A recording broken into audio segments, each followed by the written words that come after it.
Hey y'all, thanks for tuning in to Cross Pollination. I am Chris Moody, and today we have another awesome episode with another super awesome person, Richard Stuart Perkins. Super excited, and yeah, let's. And here we have Richard Stuart Perkins. Thanks for joining me today. Where are we, Stuart? We are in Williamsburg, Brooklyn, in my little pied a terre with my dog. I hope we're going to have a good time talking. Yeah, and um, I've known you to be only living in this apartment, but how long have you lived in this apartment? Oh gosh, I moved into this apartment in 2006. 2006. Okay. Yeah, So 20 years. 20 You were years. in Longest I've lived 2026. any place in my life, to be honest with you. Wow. It's driving me a little bit crazy. And you've lived in New York for how long? I moved back to New York from Washington, D.C. in 1996. And when you went to Columbia, was that before? Oh yeah, I was at Columbia in 1981 to 1985, Okay. and then I came back to grad school in 1994. What did you study at Columbia? Undergrad, I was a lit major. Oh, you went to grad school at Columbia as well. Yes, And then what did you do for grad school? film, Film. film directing specifically. So were you making movies back then I or was. I was making shorts and writing features and acting in a feature and acting in shorts, and eventually left that world to go into commercials because you got to pay the bills and you got to earn some money, but still kept my hand in film, and I'm back in film now. and were you doing photography at that same time too I've or been taking pictures since I was 12. okay. Yeah, What and what was your first camera? Do an you remember? Olympus OM1 or OM10, however you pronounce that. Yeah, it was. My dad gave it to me. It was the first year they became available. Hmm. And the first picture I ever took of it is of my mother on the backseat of a car. It's a beautiful, out of focus photograph, dreamy, wispy. My mom looking beautiful. Do you still have Of that? course, Yeah. yeah. Black and white or color? Color. Nice. Yeah, I didn't develop anything. I never learned darkroom. I was never a black and white darkroom developing guy. That was Never? never in my life. Huh. I've done it, but I never developed that skill. That's not to say I don't have darkroom skills. Yeah. I just never did it myself. Uh, and over the years, I learned how to do it, or how to direct somebody to do it, or talk about what I wanted in my print, how I wanted it to look, what needed to be dodged, what needed to be burned. Um, but I never became that guy. Do you have a preference of shooting black and white or shooting color? No, not really. I think some things in life are black and white. Some things in life are color. Some things can be both. I've always found it really interesting how a single image can have completely different stories based on whether you're seeing it in black and white and seeing it in color. As a photographer, even as a filmmaker, I think my job is to direct your eye and to direct your attention. I'm ideally telling a story, and so that story can be told in many different ways, depending on how you choose to focus someone's attention. And color takes your attention in a certain direction, black and white takes it somewhere else. Where you place focus or not placing focus tells you something. What's included in the mise en scène tells you something. What's mise en scène? That's the environment of the photograph. Okay. It's the same word you use in filmmaking. It's the setting. What's included in the frame? What's excluded in the frame? Um, yeah, what's shallow focus? What's deep focus? All of it. What's everything that you see in a frame is the mise en scène, and same for photography, same for filmmaking. So, what kind of stories were you telling with your films back in the day? Uh, uh, you know, uh, I probably am telling the exact same stories today I was telling then, with more sophistication, I would hope. Um,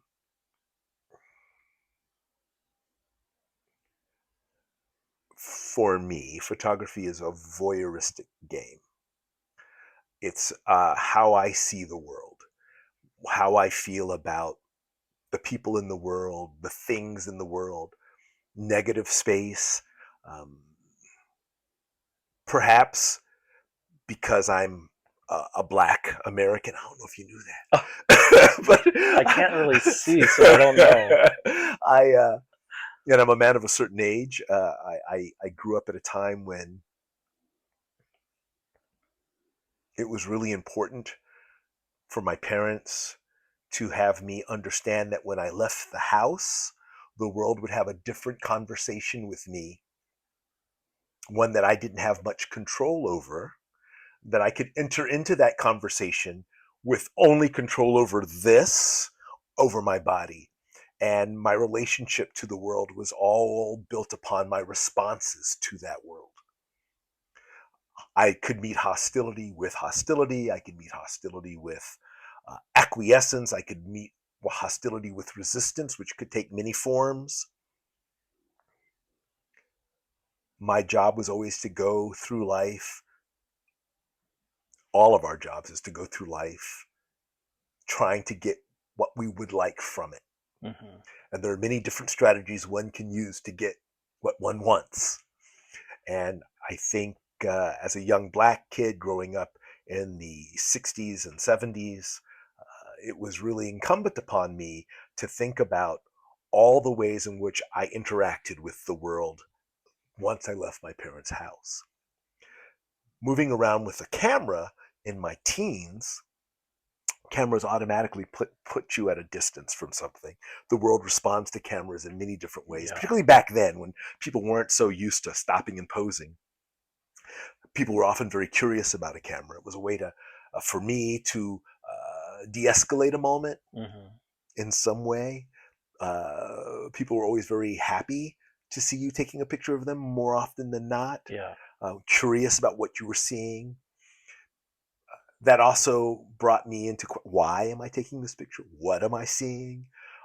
All really great things, I think, for anybody to do. Required you to be present, Mm-hmm. to be intentional.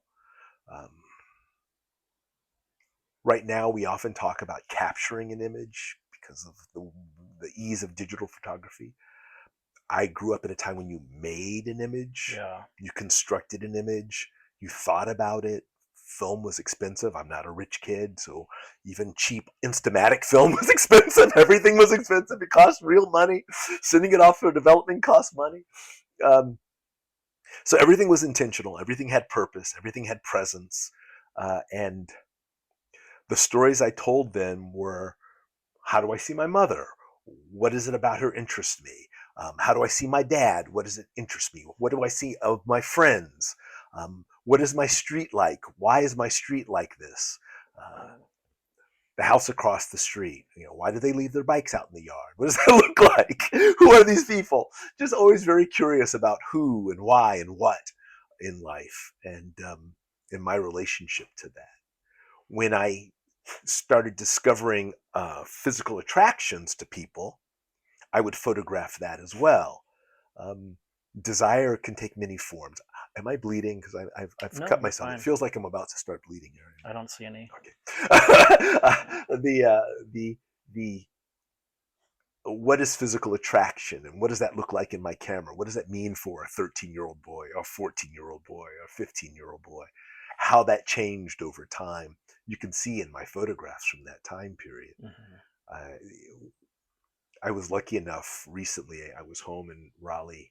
I have a house in Raleigh, and I was going through family photographs, and someone in my fifth grade class took a photograph of me next to a boy that was the first boy I know in my head that I ever had a crush on.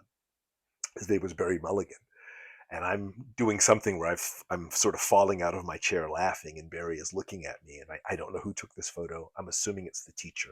Is this in the yearbook or? No, this was just Oh wow. just a photograph that someone took that gave me back then that I still have, and I love it because I'm in it being silly, but Barry's in it and he's looking at me, and I'm able to look at him and remember, like, that was the boy in my life that I first understood myself to be fully attracted to other boys, and that was the boy. And I've often wondered how I would have photographed him, and it's so nice in this picture. He's exactly as I remember him. So I thank God whoever took this picture took it and gave it to me, and that I've kept it all these years. But I have, from that moment forward, tons of photographs of young men that I liked, and in my photographs I can see what it is I liked about them. And we're not talking sexual pictures. We're talking, pictures that capture my understanding of beauty in the world, my understanding of desire in the world. What did that look like? What does that mean for me? Anyway, I think I'm still taking those pictures. Yeah. Yeah, still taking those pictures. So, were you making films, or you said you've gotten back into filmmaking now? Well, I Is made that films. I made films with my friends. My dad has a. I'll show you right now. So this was my father's Super 8 oh, camera, nice. and when I was in elementary school, my friends and I would use this to make movies, and That's that specific one. this very Yeah. specific one. And Does it still work? no, I Oh, mean it probably would if I got in there and oiled everything up and did but the lens is cloudy now and the like. But I still have it. It's a beautiful machine. It's a beautiful machine. It's a little dusty. It's a beautiful machine. I've never shot on Super 8. I've Oh, always been really? curious about it, but It's great. I also have a see my one eye. 16 millimeter film camera that's over there. I can show you as well. It's a beautiful, beautiful camera. And so my friends and I would get together and we would make little horror films, Ooh. little vampire films. We all were deeply moved by Night of the Living Dead, so we'd do little zombie films. I would make nature films. I used to love bees, Ooh. and I would try and capture bees. I put little plastic things and capture bees and photograph them and let them go because I always felt bad that they were choking to death or something, and then whatever I Would you get put them. them in like a cooler or something to make them like chill? No, No. no, I would let them be all bee, and I would not be afraid of them. I never got bitten by them. Um, and when I would make things out of clay, and so I would go. There was a stream that had clay for making clay, like you could use it to Hmm. actually make things. We would go grab that clay and we would make little vases and animals, and I would make time lapse photos of time lapse movies of that. None of them survive, Uh, but I did do that, and then in college, I did musical theater, which was another way of making film, as it were, sort hmm. of creating these characters. And we would do. We weren't doing musical theater in terms of like singing Sondheim shows or something like that. We were the varsity club at Columbia University, which had a long history. I think it was founded by like Hammerstein or Rogers or Hart or one of those people way back when, and had fallen out and came back my freshman year. And we would create skits, and we had people who wrote songs, and we would do that. And that was another way for me to engage in storytelling. And I also used to do illustrations, so I would make my little pictures and also engage in storytelling. At that point, I started writing short stories that were actually chapters in a novel. Very silly, never finished, but it was also me developing my storytelling skills. Hmm. And I would spend time looking at people, creating a story, writing it down.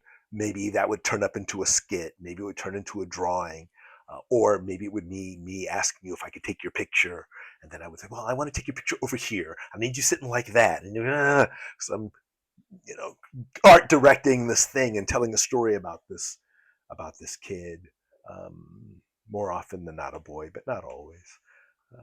Do you like being the director, or do you also appreciate candid moments, or what's your preference on that?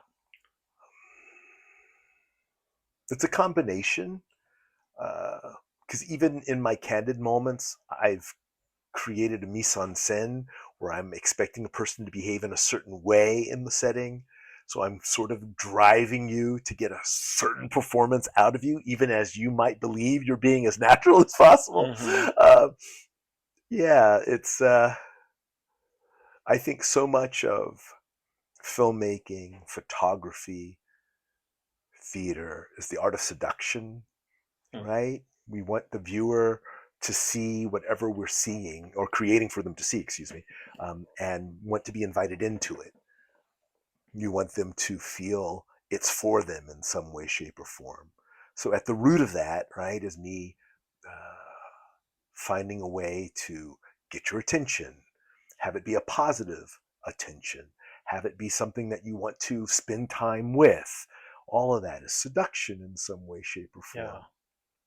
I remember, Whitman in Leaves of Grass talks about the procreant urge of the world. And I think, yeah, absolutely, like we all want to make love to the world in some way, shape, or form. Even the most angry of us want someone to touch them or to touch someone, right? And those of us who try and make art are, even if no one in your life sees what you're doing your best to try and reach out and touch other people in some way, shape, or form. Yeah.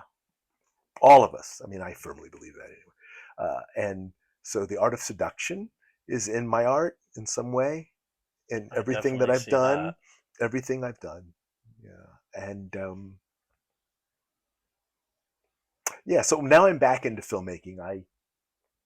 I'm helping or I'm working on the scenario for a feature-length doc that's being made right now. Uh, this doc's been shot, and so I'm going through the footage, helping put things in buckets and help structure the story that the doc is going to tell. I'm excited about it. It's a doc about the formation of gay motorcycle clubs. Hmm.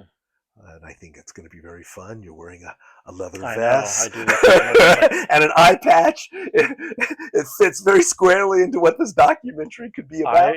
I mostly only know of like Hell's Angels, but I don't know of any gay Oh, there's motorcycle. tons of them. Do they Yeah. have names, kind of Yeah. like the Hell's The Angels? Satyrs. Satyrs. Yeah. Empire. Are they here in New York They're all City over the or? place. The Centaurs. They're in LA, San Francisco, Chicago, New York, Atlanta, Dallas, London, Berlin, Rome. Yes, it's something that started in the United States and then went around the world. And Hmm. it's a post World War II phenomenon. Very exciting Have stuff. you ridden a motorcycle? I have. Do you like them? I do. Uh, Do they scare you at all? of course, Yeah, in, they in the scare me most a in the lot. most positive way. But I'm a cyclist, so I like being on two wheels, moving through the world, letting the wind hit me, and being vulnerable in that way. And a motorcycle is just a motorized version of all that. Yeah, the motor scares me. I love biking too, but my mom had a boyfriend before she met my dad, and he died in a Oh motorcycle damn! accident. So as a kid, I just constantly heard this and was scared of motorcycles.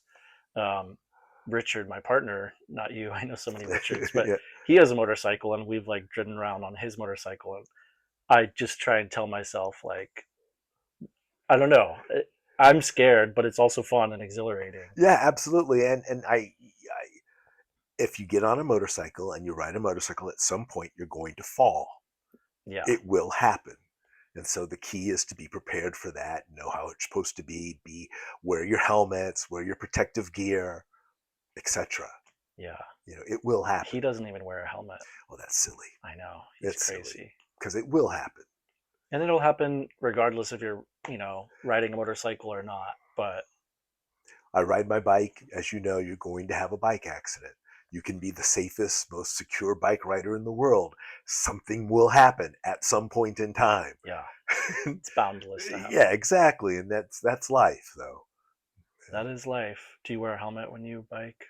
No, Me either. no. And I know a lot of people are like, they've told me you should wear a helmet. I wear a helmet on Richard's motorcycle, but I wear helmets sometimes. The problem is there's actually a lot of statistical information about whether wearing a helmet is the best thing or not the best thing for you. I don't know if you knew that or right, not. because there's more than just your head, Right, but exactly. And your that brain. there's also drivers tend to be more reckless around people apparently who wear helmets than people who don't Huh, because they're more aware that that person could be in danger if they're not wearing a helmet. I don't know if that's true, but you hmm, can look it up. that's interesting. Yeah, there's all sorts of stuff. But yeah, I have a helmet. And when I'm on my racing bike, I tend to wear a helmet because I ride that bike faster and harder than I do when I'm just on my hybrid getting around town bike. So, When was the last time you rode a motorcycle?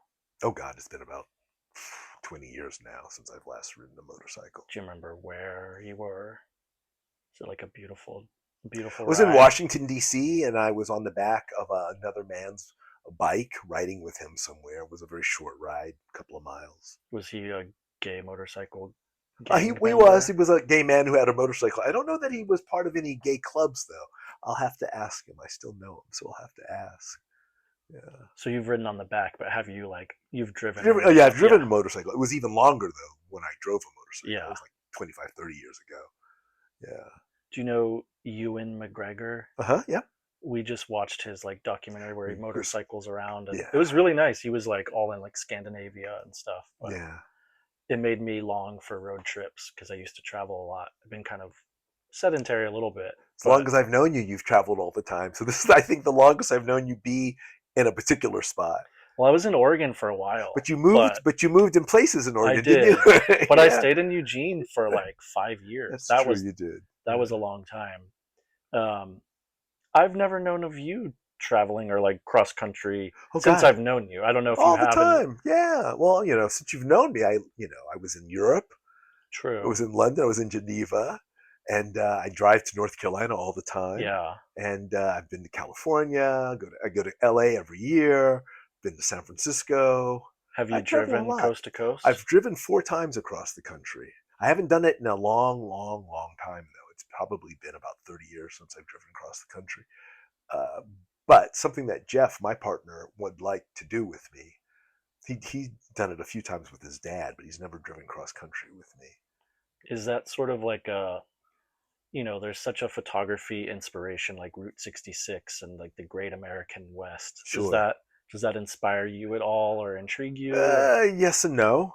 I think if I were to make a trip across the country with photography as being part of my goal, it wouldn't be nature photography.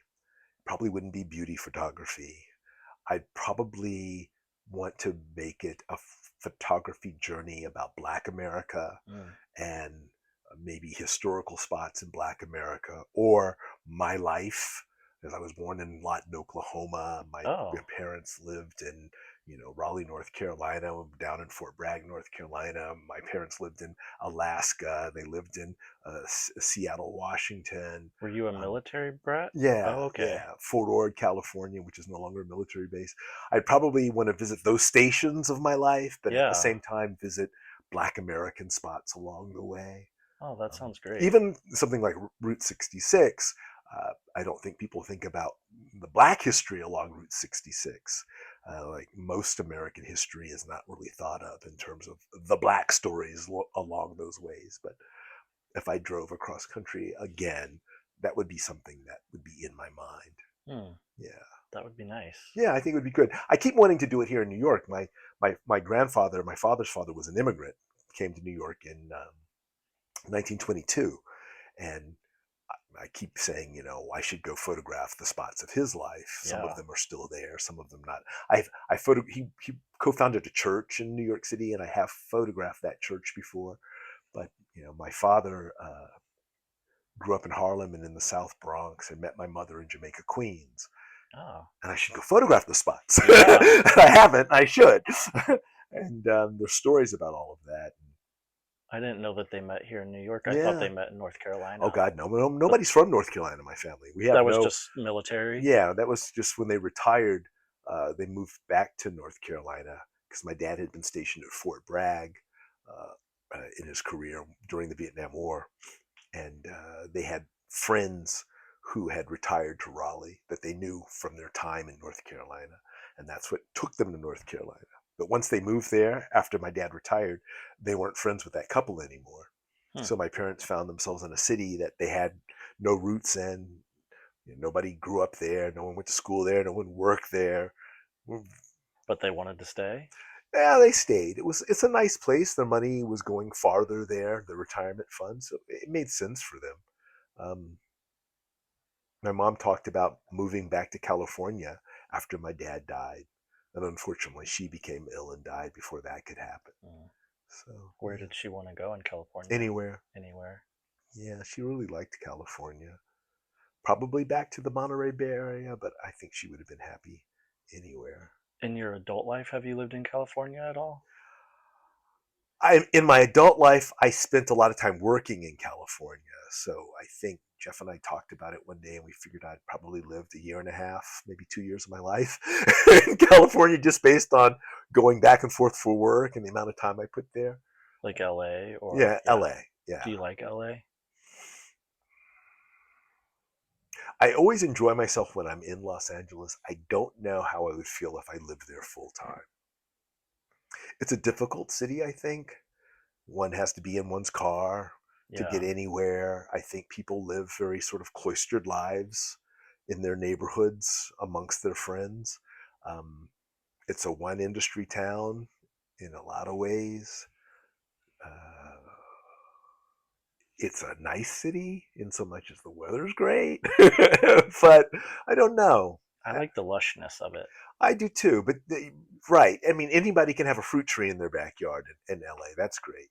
But some places are definitely better than others, and there's that, and there's just that notion. When I drive around LA, I always feel that the heat and the sun is drying everything out. It makes everything a little wizened, a Hmm. little sickly, a little faded, a little tired. Those with the most obviously are having these very lush, beautiful spaces, but they're paying a premium for that. Yeah. Most people are not going to live like that. Um, Strip malls disgust me, and it's sort of a city of strip mall after strip mall after strip mall. I love downtown LA, but at the same time, I recognize just how messed up downtown LA is.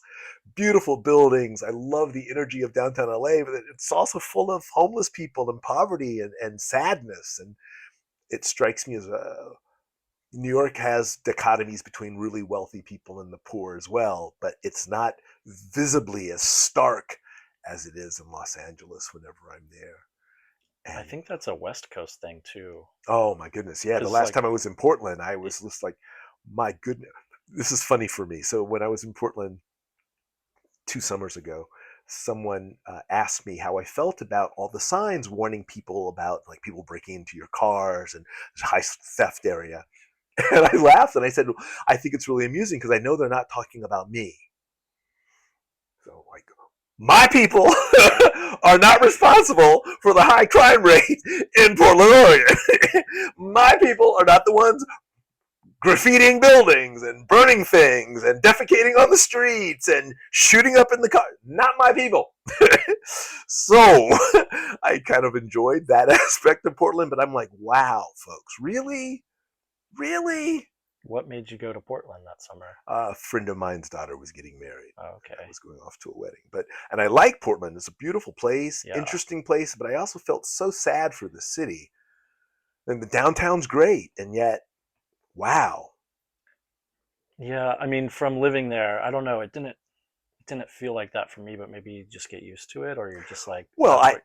Like some people might say the same about New York if they're not from no, here. no, because you don't see that in New York. You don't walk around on New York City streets, like in the main part of New York City, and seeing people doing drugs in their cars on the street. You don't. You just don't. Even on the subway, which people have this sort of mythical nightmare about.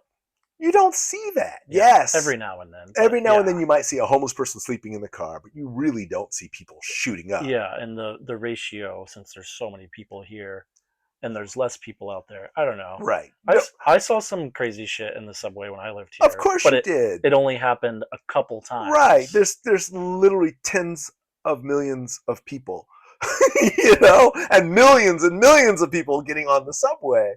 Tens of thousands in the hour. Do you like living in that proximity with that many people so One tightly? reason I live in Williamsburg is because it's a village. Up until recently, it wasn't so filled with people. And I would Yeah. leave Manhattan, I would come here, and I would decompress. And So yeah, I've never been bothered by crowds, though. I'm a person who has a small sense of space. It's me, so I can find myself comfortable in all sorts of environments. I'm not worried about somebody being up next to me. It's never been a problem. I like space, but I lived here and I liked it too. Yeah, I can adapt, but yeah. I don't know. Being back in the city, I'm like, oh, there's just Doesn't. people stacked on top of people, and Yeah, I like but I people. like people too, and it's Yeah, interesting. yeah. I also think, this is not to make everything in life racial. I also think there's something to be said about me feeling more comfortable when there are more people around. And when I'm out in the wilderness, when I'm in a space and I don't know who's around here, I think about the fact that white people walk around with guns and Yeah. they have a sense of ownership of the land and ownership of space, and they're going to be demonstratively different about a stranger encountering them than I would be. Yeah. And I always thought about that in Portland. I said, even though I'm not the problem in Portland, I bet you people in Portland, when they see me, still think I'm a problem in Portland. And I had a really interesting incident happen while I was in Portland. Jeff and I were going out to dinner at the bar connected to a high-end, super posh restaurant. And we got to this bar, and there were three middle-aged white people standing in front of it, not going inside. And Jeff and I got ready to go inside, and they asked for IDs. Now, you can look at me and see that I'm clearly over the age of 21. 20, maybe. And my partner looks older than me. And they wouldn't let Jeff into the bar, saying that he had a European ID, and they didn't accept that European ID, which makes no sense. So obviously there was some age discrimination going on, because the three other people standing outside were also clearly over the age of 21. And person doing the door was like, oh, we're not allowed to serve people, I said, well, no, the law says if you have a reasonable suspicion of somebody being underage. Clearly we are not underage. And I thought it was a really odd thing to happen. And I kept thinking, well, there's 4 white people and 1 black people, so it's not racial, but it is age discrimination. And I kept thinking, this is a city where the problems are youth oriented. They're not age oriented. You're not running into 60-year-old drug addicts on the streets of Portland for the most part, I'm assuming. That whole thing struck me as odd. And it was a black owned bar, or the head chef person was black. I don't know who runs the bar. The maitre d' we were dealing with was a white guy. But I thought that was really weird. And I kept thinking, I've come all the way to Portland to find myself being denied entry to a bar because my partner doesn't have a proper ID. I can't tell you the last time I've even been ID'd with any seriousness by somebody. Yeah. So Portland to me strikes me as a very odd city. And its mind is in strange places. And even the linguistic games they were using regarding the unhoused versus homeless, I thought was interesting. Because I kept thinking, you don't even have probably housing enough for the unhoused here. And sort of that linguistic shift that we've played with people who are without homes strikes me as we're moving our onus to take care of them away in some kind of way, or we're making it softer and nicer and sweeter. And it was a city that seems to be about that. Try, no, it's okay. It's okay. It's okay. As opposed to, girl, what you doing? What you doing? How you living? What you doing? Come on now. No, stop that. Didn't seem to be any of that going on in that town. Did you ever watch My Own Private Idaho? I did. Gus Van Sant. I did. River Phoenix. Yeah, fabulous Joaquin. movie. Wait, no, not Joaquin. What's his name? Keanu. Yeah, Yeah. Keanu. Yeah. I love that movie. And it shows like the grimy 90s Portland. Yeah. I don't know. Did you watch Portlandia? Of course. Yeah, all of that. It struck me as a very odd city. Did you watch Broad City? Oh, I love Broad City. This made me think of that. There's that episode where Alana. Yeah, she's like gonna be a model with her hair, and then she like gets the AC drip. Yes. The AC drip my eye. But yeah, I was walking here and I was thinking, I was like, I wonder if Stewart's watched Broad City, because this was making me think of it. Of course. Do you feel like you've watched most things that are produced, or? Yeah, I'm pretty on top of all of that. I mean, that was my other life, right? So Right. You worked at I was BET, I was a right? television producer for many years, and when I went off to film school, the idea that I would one day produce TV and movies, and and I've never stopped doing that. I have friends who produce TV. I have a part-time job doing development for a literary estate and trying to help get movies made of those works, and that's fun. So I'm back in that game, sort of, and um, You said you did some theater at school, but have you ever done any acting roles in any films? I acted in a You would be a feature. good I actor. acted in a feature. I thought I did a good job. I mean, I was SAG eligible. Didn't ever paid my dues, Uh-huh. but I would like to act again. I used to act a lot. Acting is fun. I like it a lot. So So you like to be in front of the camera and behind the I'm camera? I'm very awkward in front of the camera as a model to Hmm. pose. I'm It takes me a while. I've found myself with a late in life modeling career, which is kind of nice. I see you as a natural in front of the camera. Yeah, when I allow myself to forget what I'm doing, I'm a natural. And last time I was here, we did a photo shoot that you were photographing Yeah, it was fun. where we were both in the frame Yeah, and I wore this vest, yes, which is partially why I wanted to write it again, was very fun. I but was also the eye patch. I don't know, I kind of like the rawness of it Oh, all, me but I'll too. edit a little bit. One of the things that strikes me is I've since I've known you as an artist, and I've watched your zines. I've watched you make work off on paper. I've seen you now. You're making podcast videos. I've seen some video work that you've done. Tell me about that for you. What's that arc for you? Um, I guess I've always been kind of like I've always thought I was gonna die early. I did not think I'd make it into my 30s at all since I Really? was a little kid, and I've always been creative and like to create and make and do a lot of different things. Like I played basketball, I skated, I do drag, a road trip. I don't like to stay in one little thing, and same with art. I don't like to just be a photographer, and that's something I've been working on and like playing with. What am I as a photographer, even art? But I think I really just don't want to hold back and I want to create as much as possible while I am alive. And this is a new path for me doing these interviews. But I've always loved making little videos as well. You mentioned you made some vampire films, and I think I was a freshman in high school, and some friends and I made like a little vampire movie.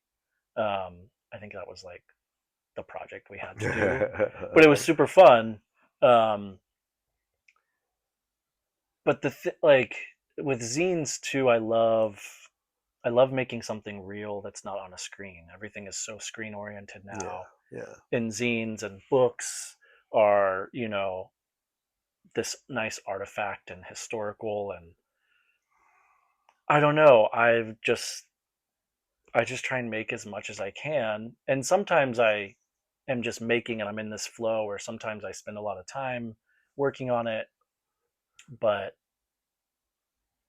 yeah, I guess I really like sharing beauty with other people, and zines is that, and this is kind of that too, sharing with other people, also keeping for myself. But um, I don't know. I want to talk to you about this because I've been battling with photography, and like I've always taken pictures, and you kind of mentioned when you were younger shooting film, you have to be kind of more on it with what you're doing.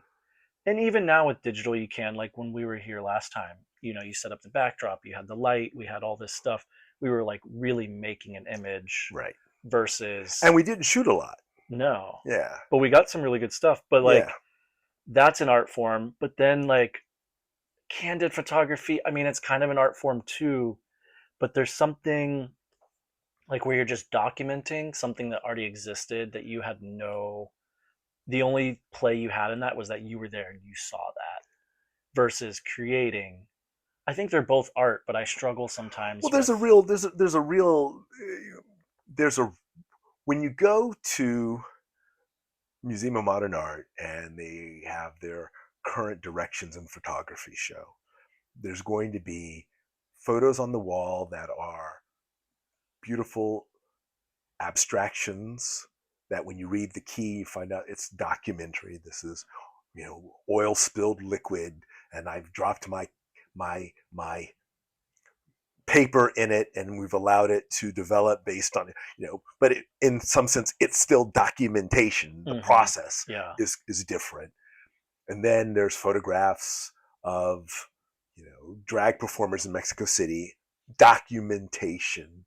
And then you ask yourself, well, so if you're looking at, Irving Penn photographs, you're looking at Avedon photographs of famous people, and or documentation of bikers, Larry Clark, documentation. We really prioritize, I think, documentation in photography more than anything else. Do you think Why? the time plays a role in that? Like, when it was taken in that moment, is it as precious as like 20 years later? 20 years later, usually. Yeah. Usually as a something that has gone past, or we no longer see. It's interesting that we prioritize that. There are people who've managed to break through that. Like Cindy Sherman gets to be a photographer who can create a story and make it be, and it's timeless in that sense. But even someone like Nan Goldin, who the Boston School is, for the most part, documentation, our lives. And it's something I struggle with, because, like you said, you and I came here and we made pictures. Yeah. That wasn't documentation. Yes, it was two friends in a room playing, but neither one of us was ourselves necessarily, and the like. And when I invite people into my studio, there's a certain level of documentation, because it's me in my practice talking to people and photographing that. But at some point, ideally, we leave that space and it becomes something else. I'm creating an image that's not a straight portrait of someone. It's about something else. I like to think it's about line and beauty, and a conversation about that. Line and beauty? Line. Oh, line. Okay. Line and beauty. The use of the body to create space, to divide negative space from positive space. Oftentimes, I'm thinking of the body as a piece of sculpture, and I'm using it in the space to make something of that space. And the fact that you have a face, yay, but I could also do that without a face. I could just be a buttocks or an arm or a leg. That's not documentation in my mind. And that's the kind of photography I lean towards, is not street photographs, not the documentary photograph. I do that, and I like that stuff. But even when I'm doing a street photograph, I'm trying to mold that image into something that's in my head. It's not just, I see two people walking down the street and I think they're cute. I'm like, oh, they need to walk another 10 feet so that I can get that thing in the frame and that thing in the frame. And then I have a story that I'm telling about something. And if they change who they are in that walk, I might still wait till they get to that spot, because it's not about them per se. It's about the environment that they're in and how they fit in that environment to me. So I'm still making something, and it might be street art, street photography, but I'm really molding the image. And I think the best street photographs are that. They're not simply captures. Yeah. They're somebody having a conversation about people on the street. I don't think I've seen some of your street photography where you're at like these gatherings. I don't remember which. But most of your stuff, I've shot at Folsom East, and that's certainly a street photography venue. But I'm doing my best to tell the story of something, of the people in the frame, what the event is, through my photographs. Usually I'm trying to find the sense of sex that is at the root of Folsom. Like so many of our public gay spaces would be desexualized.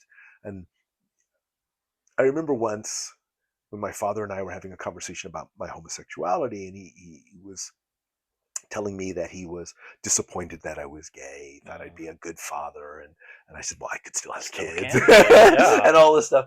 And he said something about negativity, and I said, Dad, something about sex. And I said, Dad, you do realize that if I were never to have sex with another person in my life, I would still be a homosexual, because at the root of my sexuality is who I fall in love with and who I have desires for. Sexual behavior is not sexuality. I said I could have sex with women for the rest of my life. It does not make me straight. Yeah. Having said that, at the root of these conversations is who is it that makes us sexually aroused? Who do we want to have sex with? And that was the coin of the realm growing up, right? It's like, oh, I can finally get a chance to kiss another man, finally get a chance to go down on another man, or whatever it is I want to do. And so often in our efforts to be accepted in the world, we've sort of desexualized queerness. One of the reasons I think people are so excited about Heated Rivalry is because they were so smart in front-loading sex on it. So they understand that these are boys who are horny, and horny boys want to have sex, and they're going to do everything they can to have sex with each other as often as they can. Or 4 years of waiting. Right. Well, for one particular act, they did other things, but I totally understood that. But while that's happening, that other conversation about homosexuality comes in, right? Falling in love, developing a relationship, and I used to have my straight male friends used to say things like, "Oh, you gays are so lucky, you can just have sex." And yes, I said we can just have sex, but that doesn't mean you're having a relationship. Relationships for anyone is work. It takes time, and sex might be and douching. That's not easy. Right? Well, it's like there's also that. Let's just the preparation for these things if they're going to happen. I said, but the truth of the matter is the fact that we can have a sexual encounter and that can lead to friendship is really a beautiful thing, and it's something that far too often my heterosexual friends don't understand. Whether it's the woman or the male, the idea that you can be a sexual being with someone and that can lead to friendship. It doesn't have to lead to marriage. It doesn't have to lead to a long-term engagement. It can simply be the thing that you had that lets you know that you care about each other. Relationship's not going to work. The sex was really fun. We might even do it again sometime, but we're never going to be boyfriends. There's nothing wrong with that. And there's nothing wrong with that for straight people either. It's okay. Sex is okay. And I really appreciated that in Heated Rivalry, that there wasn't this overemphasis on sex having to lead to a relationship, having to lead to validation, had to lead to that sex in and of itself is immature, or an example of something that is empty or vacuous or dangerous or disruptive to relationships, which is not true, which is something that a lot of people understood for a while that seems to have been forgotten. But maybe people are beginning to understand again that sex is not a bad thing, and sexuality is not a bad thing, and love takes work. And we also live in this weird time period where people walk around talking about true flames and one true love and life. I'm like, what are you talking about? You can love more than one person at a time. You might love more people in your life than one. It's okay. Understanding that is okay. Giving yourself permission to have those issues and feelings is okay. Making choices also. You can choose to be monogamous and you can choose to be non-monogamous. But at the root of it, it needs to be a choice, and it needs to be honest, and it needs to be understood. There's no overarching of something in life. But we're oddly at a strange time again where some people seem to think that you wake up and there's only one person in the world that you're supposed to love, and you're supposed to meet them when you're 18 and stay married to them until you're 80 years old. That's never been the story of life, ever. Never been the story of life. And I always like to remind people, I said, and if you're a good Christian, you need to respect the fact that, even Mary and Joseph had a blended family because Jesus wasn't Joseph's son. And, under the best of circumstances, that wonderfully human man accepted the fact that his wife had this child with God and, made space. And maybe that's apocryphal for some people to think about, but that's the truth of that story. And at the root of it is the notion that you are capable of loving people and opening your heart and letting family be an expansive idea, not a limited one. I've never understood this limiting. I grew up in a house where my parents were married to each other for 48 years. My father did not father children outside of marriage. My mother did not have children outside of her marriage with her husband. And I always had strangers in my house. There were always people sitting out at our dinner table. There were always people spending the night in our homes. Oh, My family notion of family was an expansive one, not a limited one. I called people aunts and uncles who had no blood relation to me. yeah, People were my cousins simply because that's how the world is. We all cousins. yeah. And we're all brothers and sisters. And that sounds kumbaya-ish today, but it's the truth. And that's how I was raised. And I think it's not for nothing that when I finally started having relationships with people, like a lot of folks, I struggled with multiple attractions and, oh my God, I just cheated on my boyfriend. And I'm a bad person versus, honey, I met someone and I kissed them and it didn't mean anything. And I'm really sorry if that really hurts you. And just being honest. And it's the easiest thing. It's the easiest thing in the world. It's the It's easiest so thing in the hard world. for some people, No, it's though. so hard. I think gay people are better at being, well, maybe, but I think we're better at being honest because we have to kind of break from this mold that we're growing up lying in by being in the closet. For sure. There's also this notion that we draw our friends and our lovers from the same pool.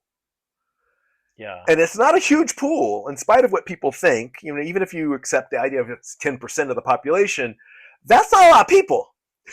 So, wherever you live, it's a small town. yeah, Wherever you live, the person that you're talking to or falling in love with or dating has probably met your friends, slept with someone else you know.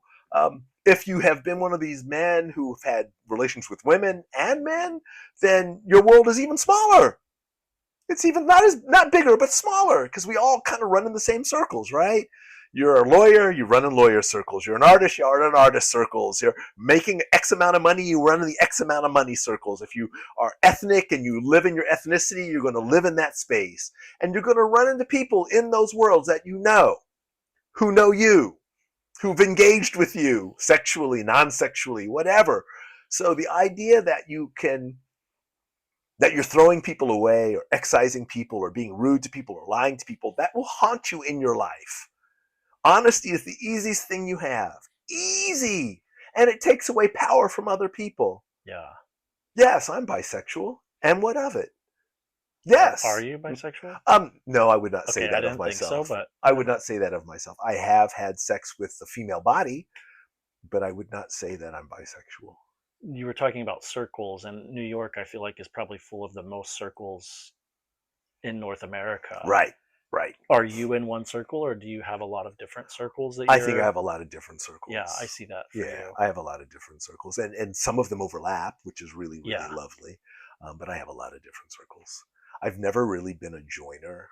I'm one of those people who knows a lot of folks, and everyone thinks that I'm part of groups, and I'm included in groups, but I don't know that I'm a part of any group. I always kind of feel a little bit outside of things. you're a lone wolf, A little bit, yeah. I don't want to be, but I always feel that way. a Um, voyeur. yeah, in the most beautiful sense of a word, I'm a voyeur, and I'm also a flaneur. You Oh, know, didn't you make a? You wrote a poem. about being a flaneur. Yeah, Yes, yeah, and I made that zine, Bone Beach Collections, and you submitted that for it. yeah, yeah, definitely. You've made a couple like poem books, or I don't know. Well, the Spunk magazine asked me if I had any uncollected poems, and a few years ago, and they put out a book with an anniversary issue of Spunk. You got the anniversary issue, and then you got my collection of Oh, poems nice. for that. Yeah, it's nice. And I have another one. I had a photo exhibition that uh, poems were meant to go with that set of imagery, and I'm trying to put that book together now. And I have one bunch of photos of my mom that have poems attached to them that I'm trying to. Poems of Pearl. Yeah, right. I don't know what I've called it. I don't You've think I had have a a title. you've Yeah. had a lot of projects. and I've been in a couple of them, but there was one that you were planning to do in John's basement in Long Island. I did. And you were like proposing that I would be baby Jesus, and I was so excited to be baby Jesus. Yeah, Did you I ever didn't do. follow through with that one? I didn't do the baby Jesus one, but I What did shoot in John's what did basement. you end up shooting? I shot was part of the series of me being used as a platform on top of which white people did things. So conversation about white leisure is built on the backs of black and brown labor, or poor labor, or minority labor. And so I used John's basement for some of the test images that became part of that series. Hmm, nice. I Yeah, want to see I those. found out later that there were people doing work on John's deck at the time, and they asked John if somebody was making porn in his basement And because I was yeah, pretty much I was naked, and there was art a porn. guy and his girlfriend, and they were naked, and nakedness was part of the story, so they saw a bunch of people walking around naked. Wow, I can't believe he let you do that Oh yeah, it was while they were great. doing construction. Oh, I think they were doing like a walkthrough or something like this. That's amazing. It Oh was yeah, let's fun. just go down to the basement or walk by the basement, and then there you are. That well, basement was well, amazing. it's an art studio. Huge. Well, it's an art Yeah, studio, yeah. so it makes sense. It was a beautiful art studio with a lot of gorgeous natural light. Do you So, know the name of those painters who lived there oh, I before don't him? anymore. I used to. If I could remember, I would I say wonder what works one was they a made. painter and one was a sculptor. There was a spot on that little spit, the neck, Lloyd Uh Neck, huh.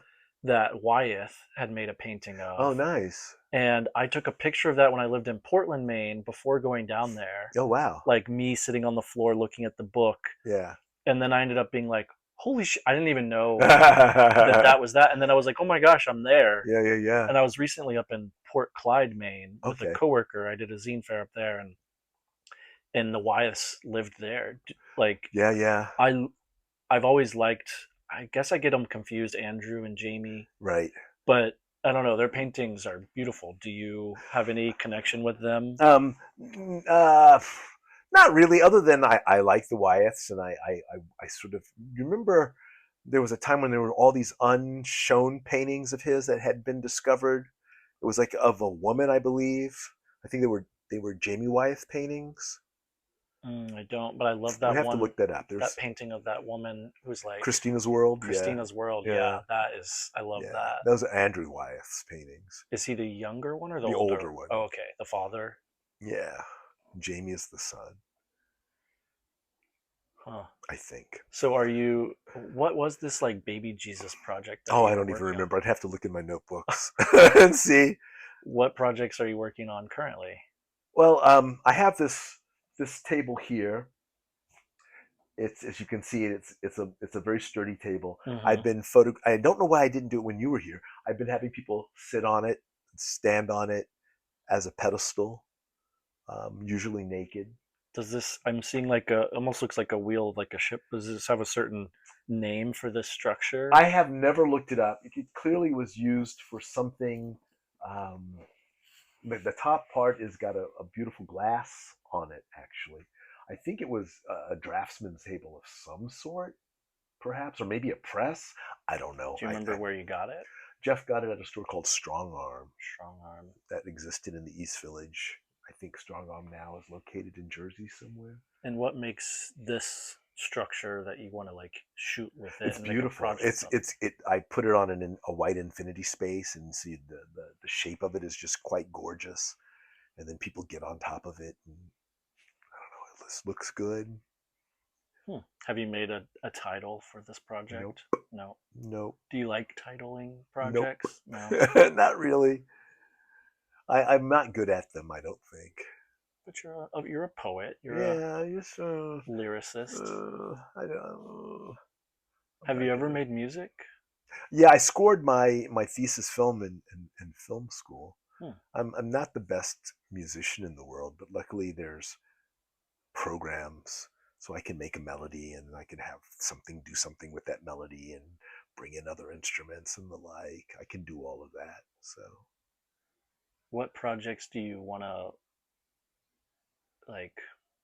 maybe you've thought of doing them for a long time, or you don't There's even several. know? So after my cancer surgery, my body was changed, and I have a different relationship to my penis than I ever had in my life. And I was talking to a trans friend of mine, and I said,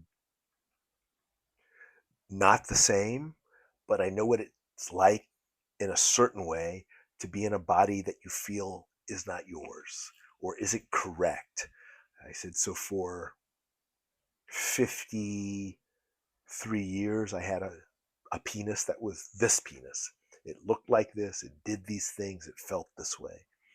Then cancer hit me, and it changed my penis. It changed its girth, it changed its length, it took away my ability to ejaculate.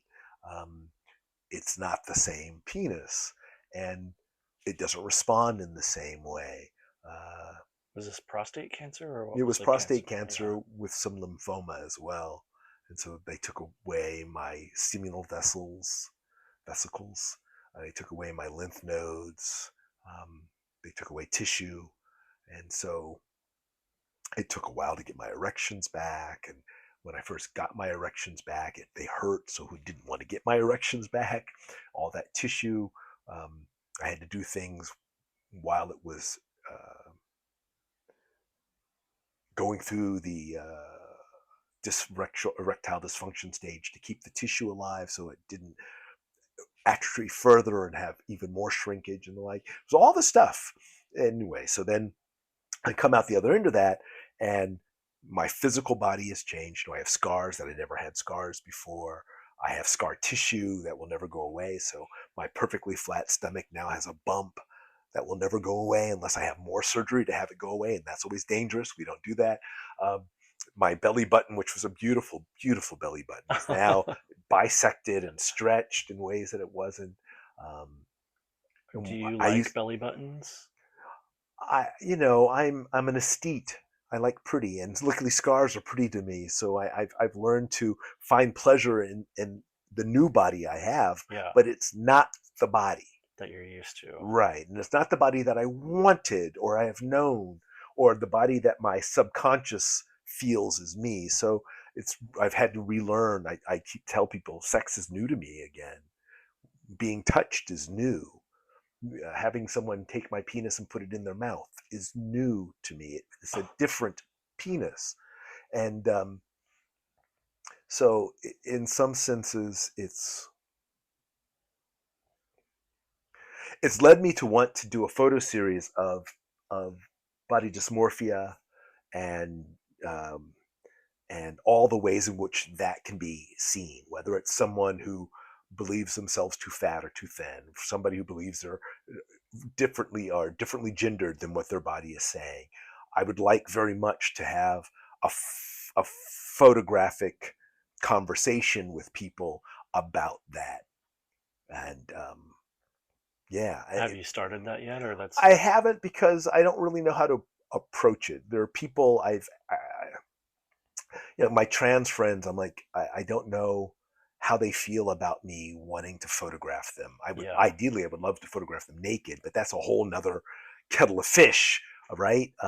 it's a little like exploitive, It could be, and but photography is kind of that way. right, and I don't want it to be, and Yeah, so the storyteller in me wants to find a way to tell that story um, without it being exploitative in any way.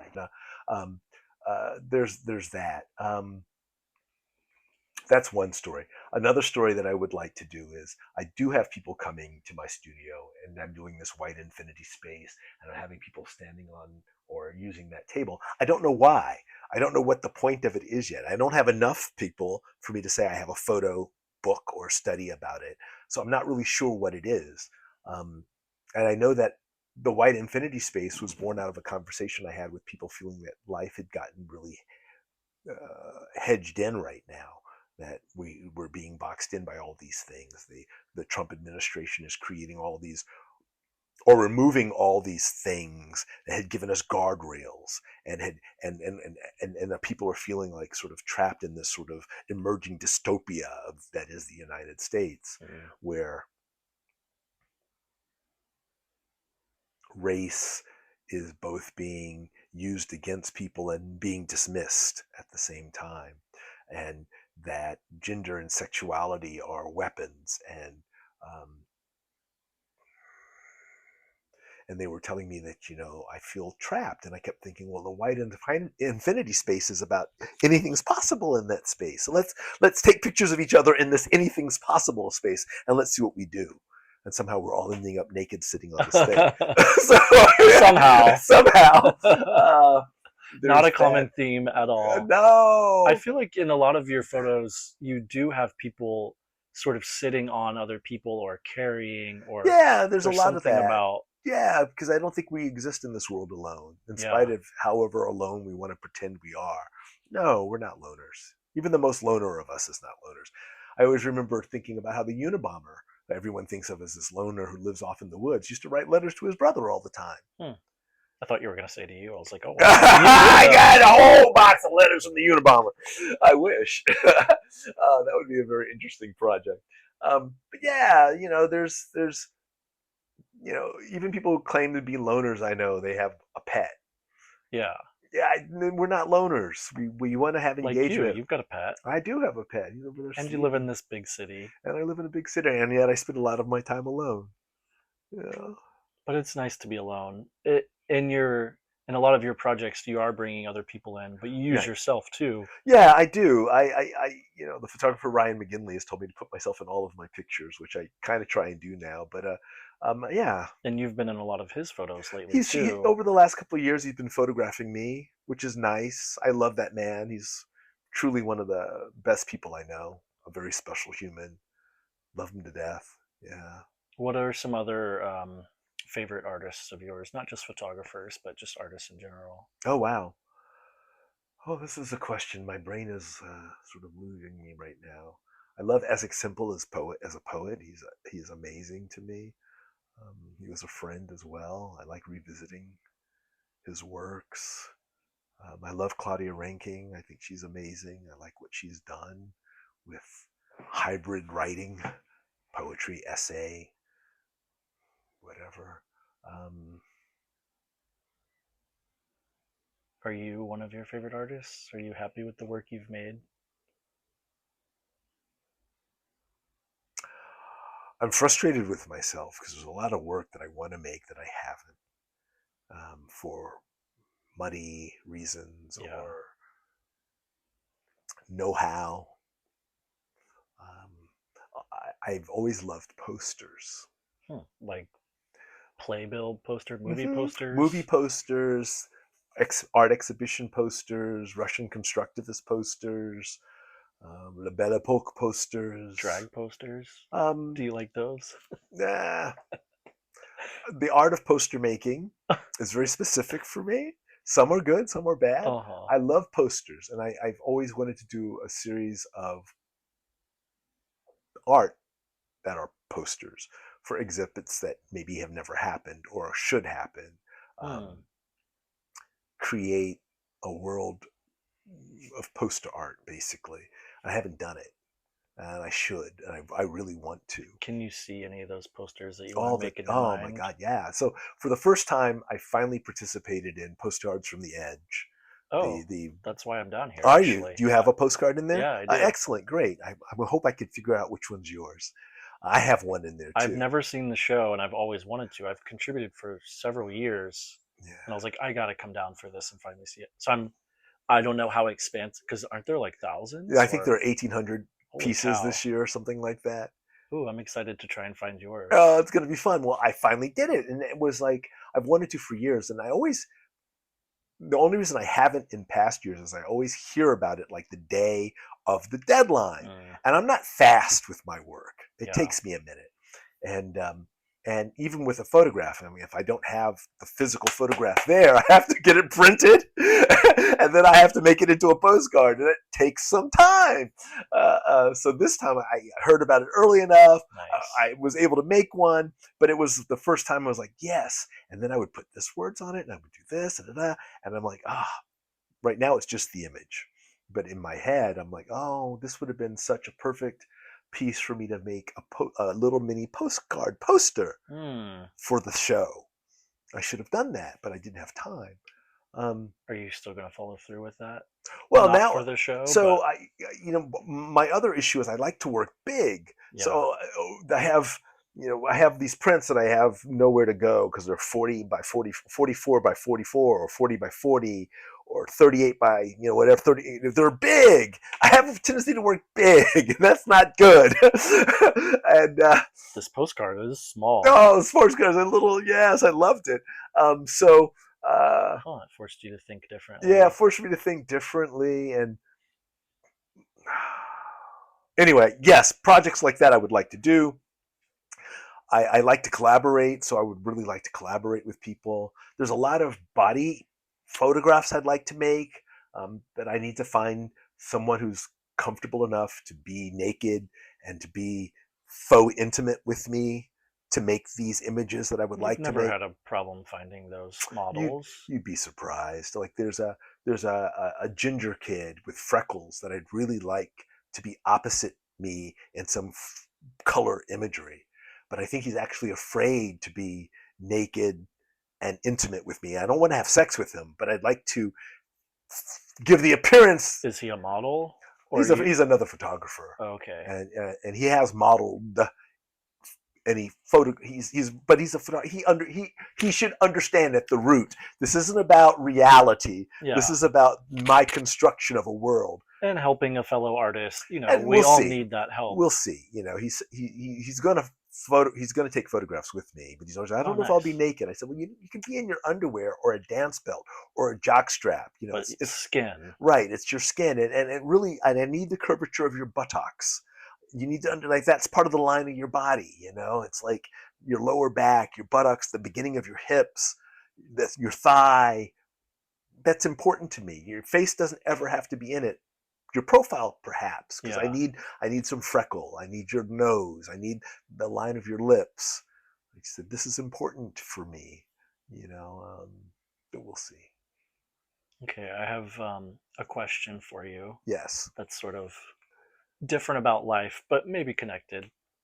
If you were to say, I'd pollinate that, what would you be pollinating? Oh, I would pollinate the ability for people with not much money Mm, to be engaged in the arts. yeah. The biggest barrier in the arts is finances, which is why an overabundance of people in the arts are the children of. Yeah. And I know so many people who are so deeply, deeply talented who are having a really hard time getting their art out in the world because they have no money. Hmm. And unfortunately, New York City is not the city of Basquiat. It's not the city where you could walk around, tagging walls, getting a name for yourself in some graffiti, making some postcards, walking into some expensive restaurant, finding the Andy Warhol Yeah. sitting at a table and getting him to look Buy them for me. right. That world does not exist anymore in New York. It When used to. when do you think that stopped? Bloomberg era, really, end of Giuliani era, but really Bloomberg, when the city really decided to double down on money. And What year was that? I don't know oh god, the mayor. the 2000s. Okay. It really became a city of money. And like, one of the things I used to love about New York is that you didn't have to have money to access uh, famous places. Hmm. You just didn't.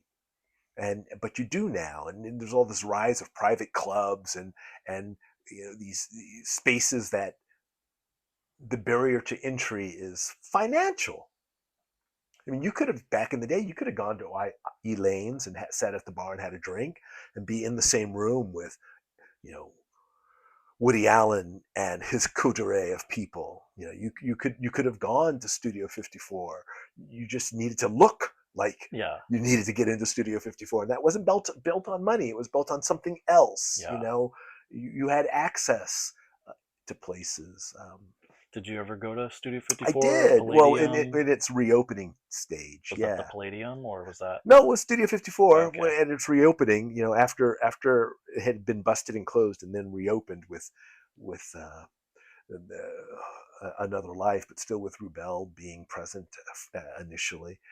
Yeah, did that, and then Mud Club and Peppermint Lounge and the Red Parrot and the Palladium, the Tunnel. Eventually, there would be the Tunnel in Life and Regine's back in the day too, and um, Paradise Garage initially as well. And I mean, I did all of that. I was a little clubber, Mm. not a club kid because that's a very specific Yeah, thing. definitely But I different. went clubbing You were all the never, time. were you ever a club kid though? No, I wasn't a club kid.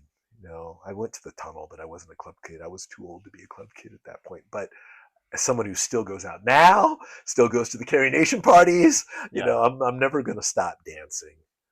Because back in my day, there'd be people older, like there was very famously the older woman who wore roller skates and skated around Studio 54, and she was a Mm. grandma. Who knows how old she was? She's probably the same age I am now. Then, but I got no problem turning up at 2 a.m. Yeah. And staying out until 6. That's what you do. You're the life of the party. That's what you do. That's what you do. I've never been a drugger, so it's easy for my body. I'm not having to, you know, I'm not having to recover the next day. Yeah, or rely on some No, substance. yeah, no. It's just I've been sober for over a year now. congratulations. Thanks. It Yeah, just sort of happened naturally, and I'm happy with it. Um, that's good. but I've never been much of a clubber. Like I drag was love like the it. closest to Right. that for me, and I I, don't know. I met my partner on the dance floor. You met Jeff on a dance floor? That's right. Oh wow. Yeah, I love dancing. Always have. My parents. One of my favorite memory of my parents is them swing dancing in the kitchen. Oh, that's They cute. used to do that all throughout my life, and dance and just dancing was always a part of my life. Hmm. And I'm always going to be that guy. Nothing makes me happier than to go dancing. And I'm not a nostalgia guy either. I don't have to go dancing to like, ooh, the 70s disco music was the best. No, no, I just need a beat. And I need people dancing. I don't want you staring at the DJ. I'm not one of those people who wants to go watch you. No, why are you here? Why are you standing? Why are you no, dance. You go to dance for to dance, not to stare at the DJ. To I dance. become the voyeur when I'm in those spaces. Yeah. Unless I'm in drag, then I'm the. Interesting. But it's a very big contrast. I bet. No, I'm a dancer. Huh. And I also, nightclubs used to be cruise clubs as Yeah. well. You would dance and you would cruise. And I kind of miss that aspect of it. Like, yeah, not only do I want to dance with you, but hey, we could do something. Is it not? It's not cruisy anymore. Well, it is. It depends. There are certain parties that you go to where It's inevitably, yeah. as the night wears on, people are going to begin to get frisky. That's fun. But I love to dance, and I'm going to dance. And there's nothing more seductive to me than a man dancing. I can't tell you the number of men I met on the dance floor. We were dancing together, and then that turned into, well, I like the way you move. Let's see how you kiss. That How still do you back that happens. up? And I always Hmm. laugh. I'm like, I had a dance floor boyfriend last night. That was cute. I You want to know, see a video now. I'm seeing it of you where you're like, it's just you. No people. Maybe there's somewhere there's, but like you're in the middle of the frame and it just flashes with all these different, like in the mountains, in the desert, on your roof. oh, I could do it. That would be fun. There's been plenty of night where I decided I was going to be there for the Carrie Nation from song one to the last song they play. Mm. So, whatever time it is they're starting, I'm going to show up. So they're doing these, and they went on forever parties, which start at 5 o'clock in the morning and go until 5 p.m.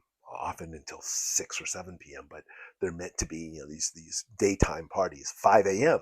I will roll out of bed at 4 o'clock in the morning, get on my bike over to the club, show up at 5 a.m. So I'm there for song number one. And I might be one of two people or the only person dancing on that dance floor. I love it. Wow. And Do you photograph at any of these spaces well, too? no, because I'm also that guy who wants to be. Living in the moment. Yeah, I don't want to mediate my life through a photo. I might at some point take a picture, Yeah. but I'm doing my best not to be that guy. Also, I kept thinking about all the ways in which the dance floors were so alive because you really didn't have to worry about anybody taking pictures of you.